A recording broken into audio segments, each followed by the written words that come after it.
नमस्कार और स्वागत है एक नई और गहरी पड़ताल में। आज हम हिंदी साहित्य की कह सकते हैं कि एक ऐसी किताब के पन्ने पलटने वाले हैं जिसने दशकों से पाठकों के दिलों पर राज किया है। धर्मवीर भारती का क्लासिक गुनाहों का देवता। बिल्कुल। हमारे पास इस उपन्यास का एक बहुत ही शानदार विश्लेषण है और आज हम इसी की रोशनी में ये समझने की कोशिश करेंगे कि आखिर इस कहानी में ऐसा है क्या जो आज भी लोगों को इतना बेचैन कर देता है। और ये सिर्फ चंदर और सुधा की एक अधूरी प्रेम कहानी का विश्लेषण नहीं होगा। ये इस बात की पड़ताल है कि कैसे एक उपन्यास सिर्फ कहानी ना रहकर एक पूरे समाज और एक दौर की मानसिकता का आईना बन जाता है। हाँ, और यही हमारा आज का मिशन है। हम कहानी दोहराएंगे नहीं, बल्कि उस दर्द की नब्ज पकड़ने की कोशिश करेंगे जो इस किताब को महान बनाता है। ये कहानी सिर्फ प्रेम की नहीं, बल्कि त्याग, सामाजिक मर्यादाओं और इंसान की अपनी ही अच्छाई से हार जाने की है। तो चलिए इस दुनिया में उतरते हैं। और ये दुनिया है 1940 के दशक के इलाहाबाद की। एक ऐसा शहर जो आज़ादी के सपनों, यूनिवर्सिटी की बहसों और आदर्शवाद से गूंज रहा था।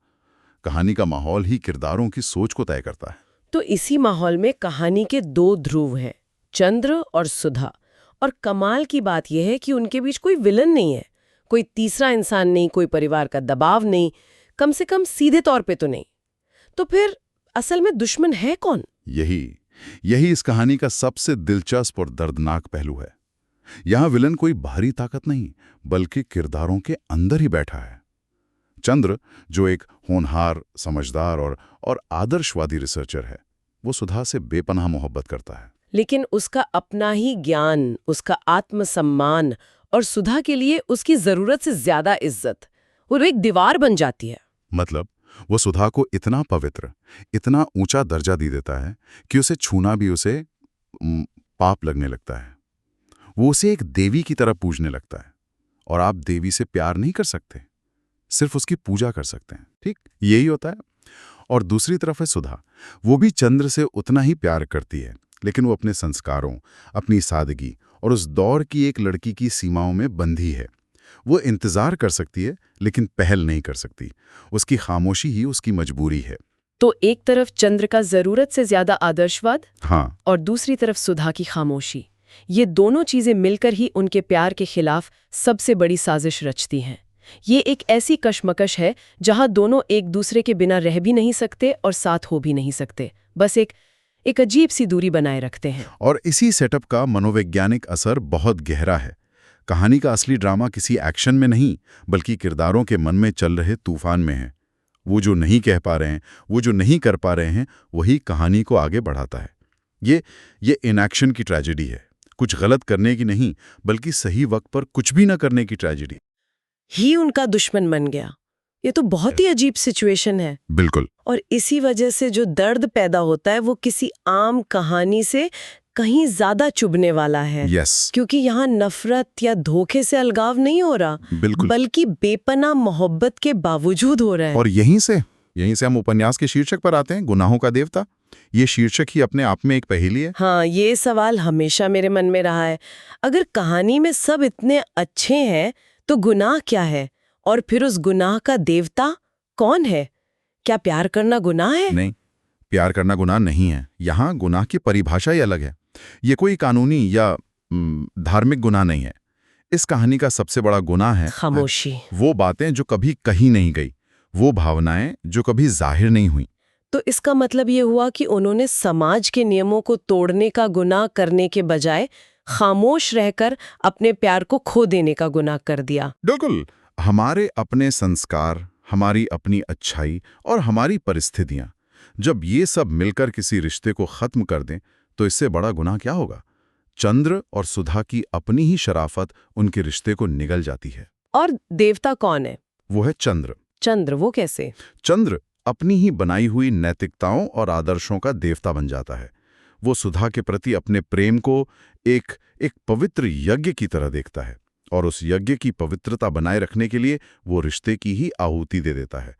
वो अपने दर्द को, अपनी पीड़ा को, अपनी मर्यादाओं को एक देवता की तरह अपने अंदर स्थापित कर लेता है और जीवन भर उसी की पूजा करता रहता है। वो उन गुनाहों का देवता है जो उसने कभी किए ही नहीं बल्कि होने दिए।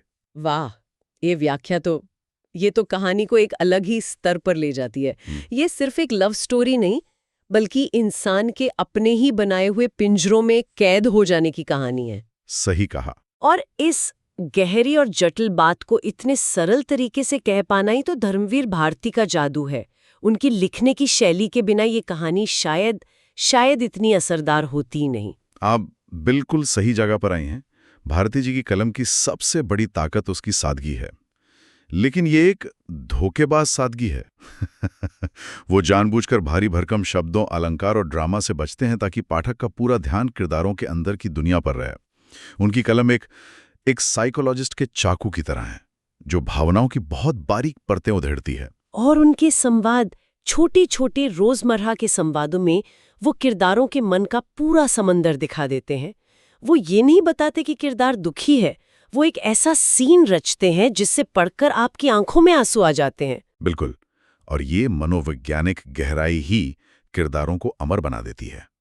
चंद्र और सुधा सिर्फ कागज पर लिखे नाम नहीं रहलाते, पाठक उनसे एक रिश्ता बना लेता है। आप चंद्र की दुविधा को महसूस करते हैं, आप सुधा की बेबसी पर गुस्सा होते हैं। मुझे याद है जब मैंने पहली बार ये किताब खत्म की थी तो कई दिनों तक एक अजीब सी उदासी मन पर छाई रही थी। ऐसा लगा जैसे मैंने अपने किसी बहुत करीबी को खो दिया हो। हाँ, ये एहसास बहुत जाना पहचाना है। और ये एहसास पैदा होता है क्योंकि लेखक ने प्रेम की पीड़ा को बिना किसी शोर शराबे के दिखाया है। कोई चीख पुकार नहीं, कोई मेलोड्रामा नहीं।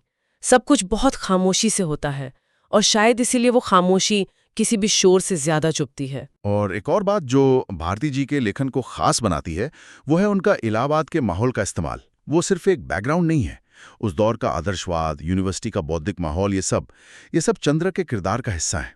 वो उसी माहौल की पैदाइश है जहाँ ज्ञान और भावना के बीच एक लगातार कश्मकश चलती रहती है।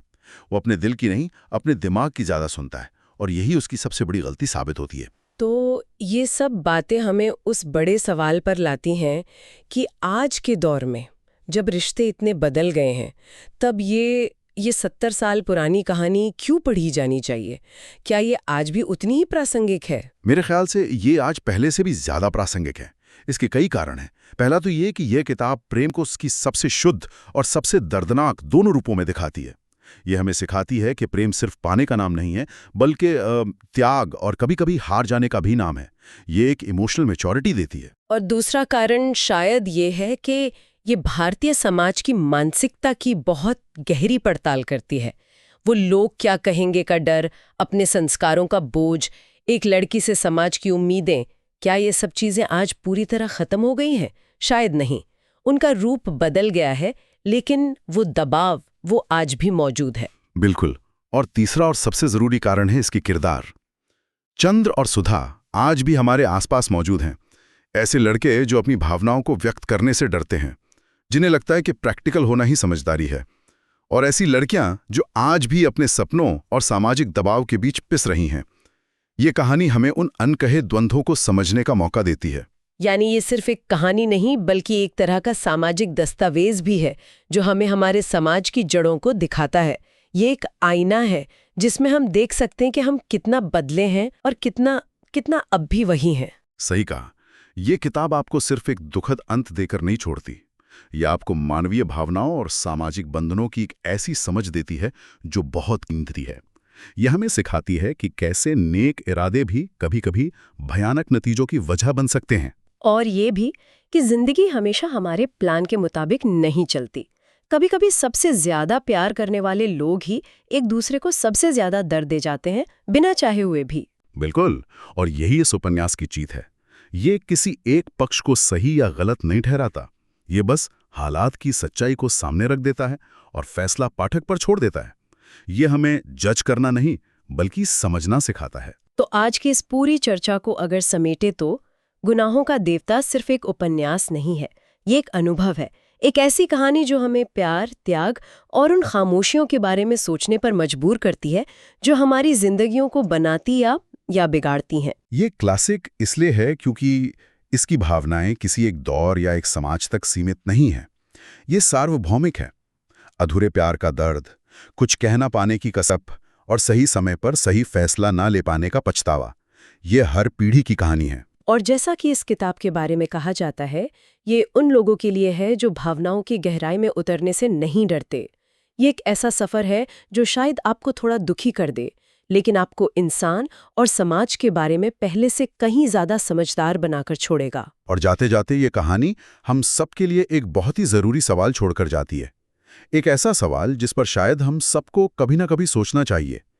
क्या कभी-कभी समाज के बनाए नियमों और अपनी ही अच्छाई का पालन करना किसी रिश्ते के लिए सबसे बड़ी गलती साबित हो सकता है? अगर आपने गुनाहों का देवता नहीं पढ़ी तो जरूर पढ़िए और ऐसे ही बुक रिव्यू के लिए चैनल को लाइक, शेयर और सब्सक्राइब करें।